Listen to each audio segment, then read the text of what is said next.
Hey you guys, Lissandro here, and today I'm doing a whiteboard tutorial.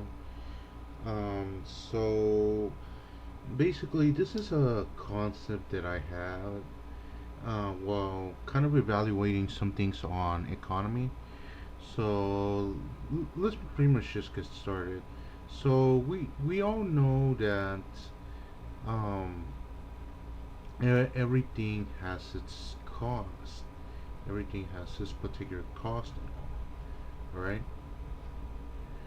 Now, when we go to like let's everything like let's say if you were to buy something from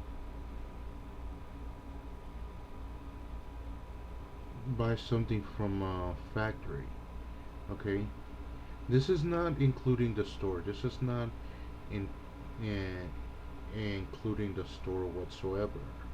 Let me just make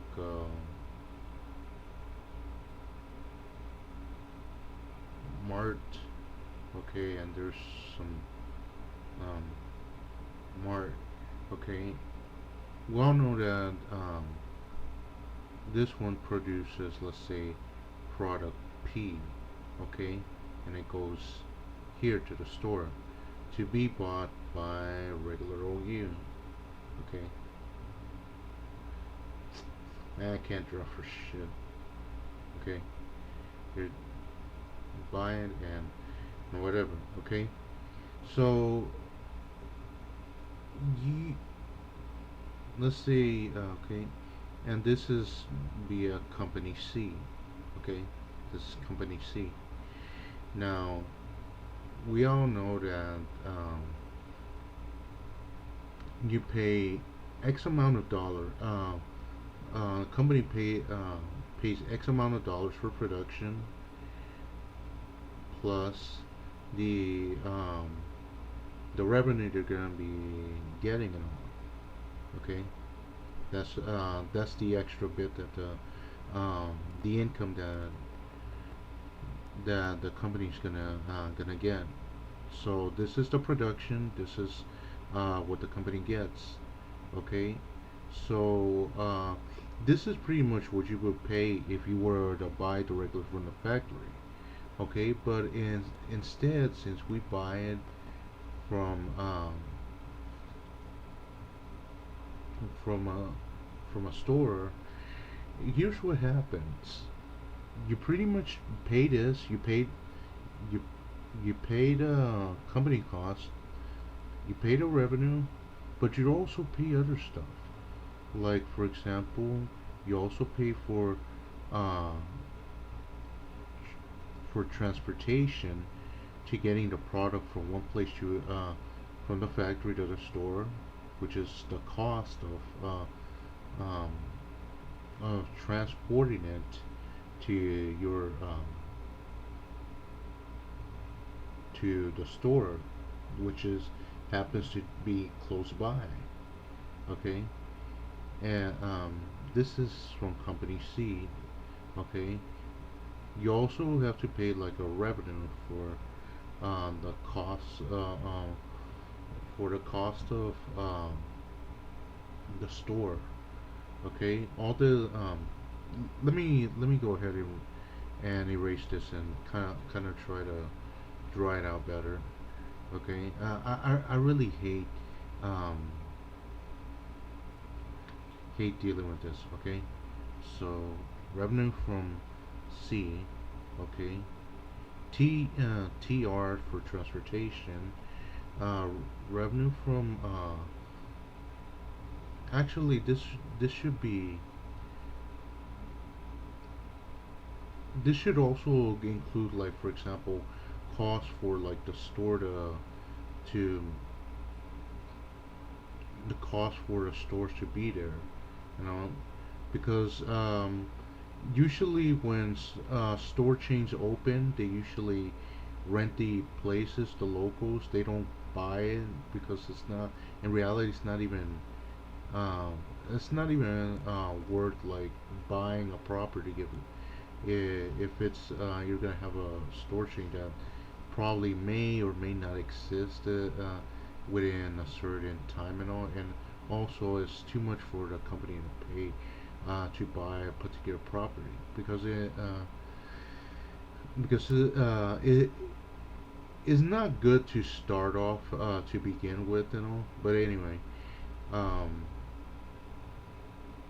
this this is for the cost of it's actually the mart. Is it mart? And then you have your revenue from the mart. Okay, so you're pretty much paying the cost of the factory, the how much this company is getting for to how much this company is getting to sell off this product. Okay, the transportation, the store pretty much has to pay, you know. And hold on here. Okay, you pretty much have to pay the pretty much overall the a percentage cut of the cost of this store being sustained, and the how much the store is gonna take it on. Now, in regard to cost and everything, this is it's a little more complicated than that. In reality, I'm not really sure in regard to cost of this, but they do charge you for having the product in their shelves and all. Because what happens is that these guys, the store, they buy from they buy in lots from these guys. Okay, they buy in lots, and and the thing about lots, they sell them to you in a lot more expensive manner. They sell them, like for example, let's say that hmm, what's a good example? Let's say you paid $5 for $5 for a $5 for like a packet of five cans of juice, okay? And you buy them in a this is a small lot, okay? You buy them in a small lot, and pretty much you sell them individually, but instead of selling it like a dollar each, you sell them like $1.25. Okay, so that's pretty much how they kind of what these individual stores do, because like I said, they must also consider like the cost of like renting the place and all, and also the revenue they're gonna get from selling all the products and all, because um, they are gonna get what they back what they paid for the individual lots from the factories or whatever they order the products from. Now the my now keep in mind I might be wrong on uh, some things and all, but this is just like kind of a vague description of what goes on like in like production, distribution of stores and things like that. Okay, so my thought is this, and let me show you um, an interesting thought and something kind of to think about. Okay, keep in mind I'm not no expert or anything. I just simply know um, some aspects in an economy, and I do invest in I do investments and all, but I'm not no expert or anything like that. So my thought is this: suppose you let's say somebody um, gives you a tree, okay? They give you a tree, and you it's an apple tree coincidentally. Okay, you get an apple tree. Okay, let me just color it in and all. And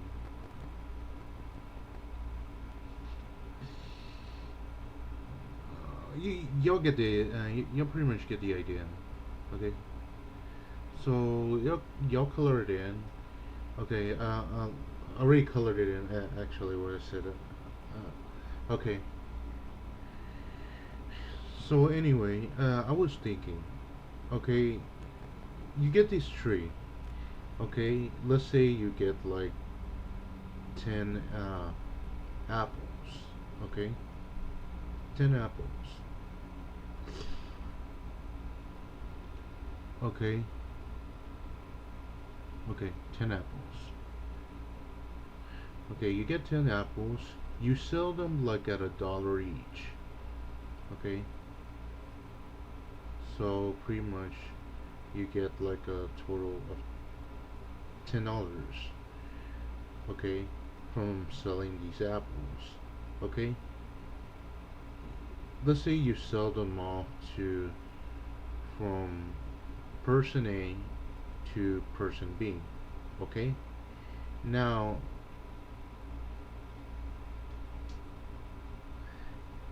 person B decides to sell them at pretty much $1.25. So $1.25, you pretty much um, how much you would get in reality would be $12, $12.50. Okay, so his revenue is would be um, $2.50. That's deduction from what he paid for these apples. Okay, so let's say he resells these apples again, and let's ignore for the fact that these are perishable. Okay, he resells them again. Okay, he he already sold them for this much. Okay, let's say this person C decides to resell them a little bit more expensive. Okay, instead of $1.25 each, he decides to sell her at $1.50. Okay, so what he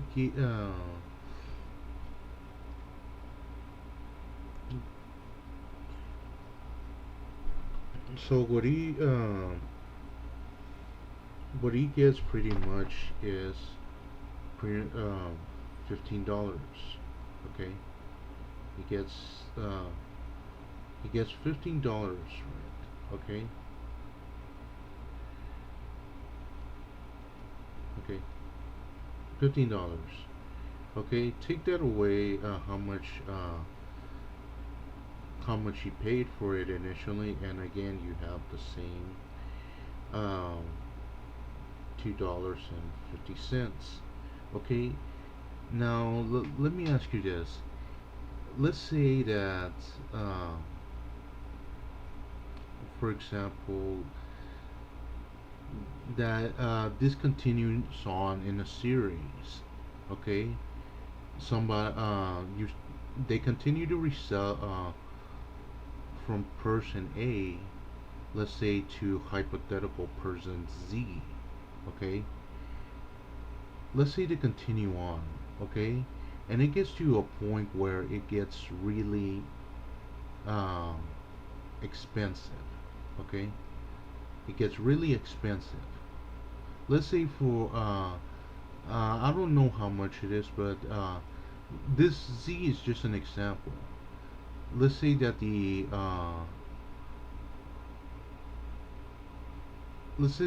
price has gone up like um, mm, let's say probably $100.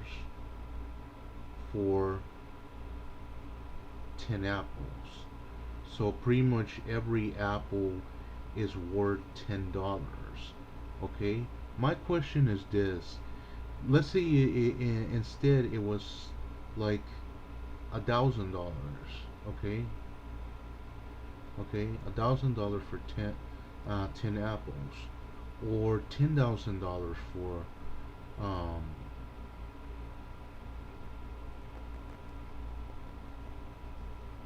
for 10 apples. My question is this. I know nobody's gonna do this, but the thing is that at this point, is this really a how can I say? Is this really a I don't even know how to say it. I can't say reasonable price because no, it's way too expensive. But the thing is, in monetary value, okay, in monetary value, considering how much was paid along the way for these apples, in your opinion, my question is this: how much are these apples um, actually worth monetarily? Don't consider it as just a product. Consider it like if it's a it's a commodity at this point. Okay, how much are these apples actually worth now? It's kind of like a hypothetical situation that I came up with because you know how the reason why is because there's like manufacturers and there's like several resellers of different products. Okay, so anyway, I guess I'll leave you with this and all. But anyway, thank you for watching. Please like and subscribe, and I'll catch you guys next time.